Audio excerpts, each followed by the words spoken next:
was a horrible clap. What? There we go. And I'm back, like I said. Now in the last video, oh, I'm sorry, that was like right beside the microphone. I'm sorry. Now in the last video, about being that we are Earth salt, and if you haven't checked that out, I'm gonna leave a link in the description below. Go check that out. I mentioned that I will be making this video. Last video I was in Matthew chapter 5 verse 13. This video I'm going to talk about the verses after that. And the verses after that, verses 14 through, well, I'm just going to read 14 through 16, but I'm just going to read 14. Say this.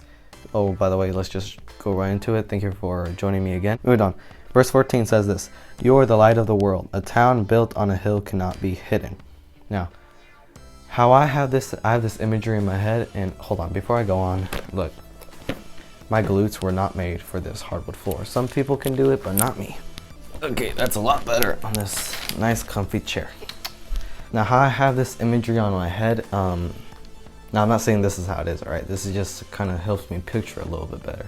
That Earth is just like a big black ball, you know?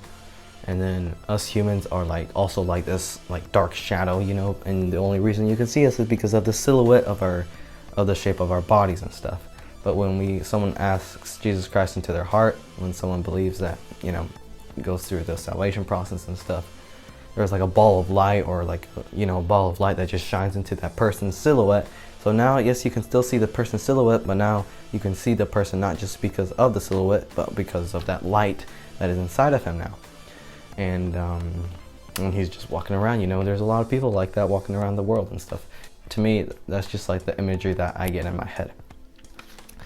And having that imagery in our head, light boldly and unabashedly announces His presence vigorously and dispels the darkness. And God desires to fill us, to fill me, to fill you with that light of His. He wants us to be a shining testimony of His presence and His power in our lives, so that with the light that He's given us, that light can dispel the darkness of those around us with the glory, with the light of God's glory that's in our lives.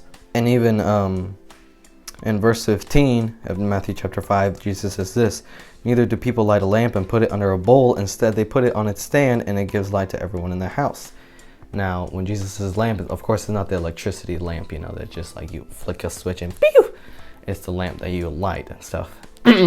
Jesus says that you don't light that lamp and then put it under a bowl or put it under your bed, or actually don't put it under your bed because it'll catch on fire.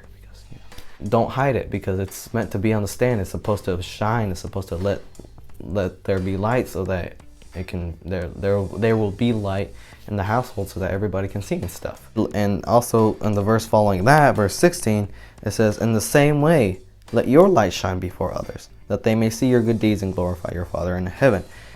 So if we do let our light shine, just like Jesus says, the people around us will see us and see our good works and glorify our Father in heaven.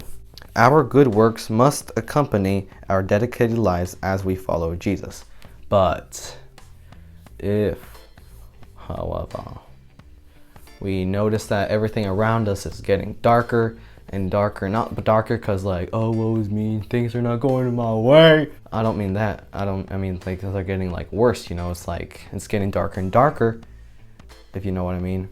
Don't blame the darkness. It's doing what it does. Darkness is... I don't have a... Dark!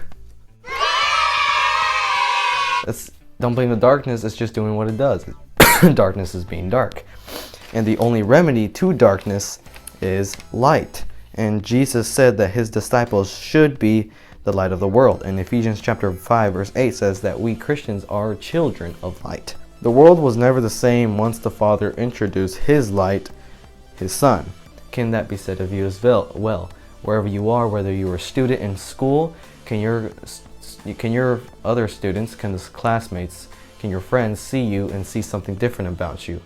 Can they see that you act differently, you talk differently, there's just something different about you? Is that light shining? Or if you're working somewhere, maybe you're an adult, and whatever you would do, whoever you hang out with, whoever you work, can those people that you're with the most look at you and see that there's a difference in you, that there's just something different about you? Can they see that? And if not, Well then, first of all, that's something that maybe we should take to the Lord in prayer, ask Him to help us be that light that He calls us to be, not just as light, but also the salt. And also, maybe another reason why that light might not be shining is because are you spending time with the ultimate light, Jesus Christ and His Word? Are you meditating on it day and night? Are you studying it? Are you reading it daily, day and night? And not only are you just studying and reading it and keep it to yourselves, but also are you sharing and are you showing the Word? Are you letting that light of yours shine to others around you? So, are we being, in the last video, the salt and the light of this earth, of this world that Jesus calls us to be? And if not, again, I suggest that we all, I've been praying about it also, seek help from Jesus, from God, to help us be the salt and light that He wants us to be, because it is hard. I understand that us Christians, I just said Ephesians chapter 5 verse 8 says that we are children of light. This world is darkness. It's nothing but darkness. Satan, for now, is really the ruler, the king of this world. And all he is darkness, is sin. So it's like if we, children of light, who are actually saved, we're like an enemy territory. We don't belong here. So of course it's going to be hard. So of course we're going to need the Savior's help to do that. So I've been praying about it. I really suggest that all of us Christians, to pray that Jesus will help us be that salt and light that He calls us to be. The salt that that's preserving this world, and the light that shines and dispels the darkness that is around us. And yeah, that is it for this video. I hope you guys liked it and enjoyed it. And if you did like it, make sure you hit that like button, subscribe to my channel so you guys can see more upcoming videos. And you know, I've been saying that almost at every video at the end. I say that, you know, oh, I'm gonna make a video soon and stuff, and then I go a long time without doing it. I'm sorry for that, but I will try to keep a verse in my mind and be studying about it, or just a topic in mind, so I can quickly and soon make another video and stuff. So stay tuned for videos to come. Make sure you share this video with somebody. Check down in the description below to see if I have any forgotten notes that I might have forgotten. I want to leave them down there, and also the link to my last video that I just made. And comment down in the section below if you guys have any questions, what you might think, or if there's any verses that you might like to do, or just anything, you know. And that is it for this video. And remember, go share and show the Word by being that salt and light that Jesus calls us to be. Alright.